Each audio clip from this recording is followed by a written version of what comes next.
ধৰণৰ ড্ৰাগছ উপলব্ধ কৰিব?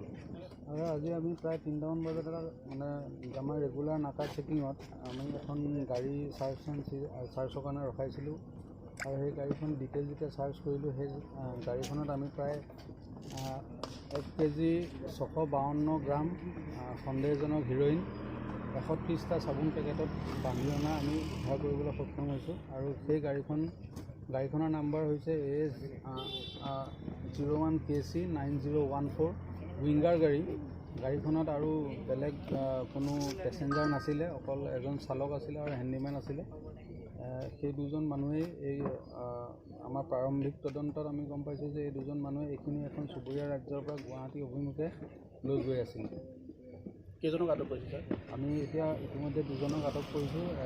দুইজনৰ নাম, এজনৰ নাম মহম্মদ ইলিয়াছ আলী আৰু এজনৰ নাম মহম্মদ চিৰাজুদ্দিন। দুইজনে আমাৰ এখন চুবুৰীয়া ৰাজ্য মণিপুৰৰ বাসিন্দা। আৰু গাড়ীখন এতিয়া তেওঁলোকৰ দিয়া ষ্টেটমেণ্টৰ মতে প্ৰথমে মণিপুৰৰ পৰাই আহি আছিলে বুলি কৈছে।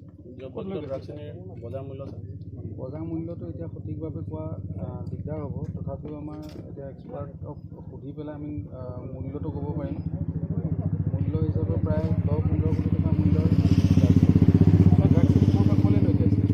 ড্ৰাগছখিনি এতিয়া আমি আৰম্ভণিতে যিখিনি আমি ঠাইতে সোধ-পোছ কৰিছোঁ, সেই সোধ-পোছ কৰোঁতে তেওঁলোকে মণিপুৰৰ পৰা লৈ অহা বুলি কৈছে আৰু গুৱাহাটী অভিমুখে গৈ আছিলে।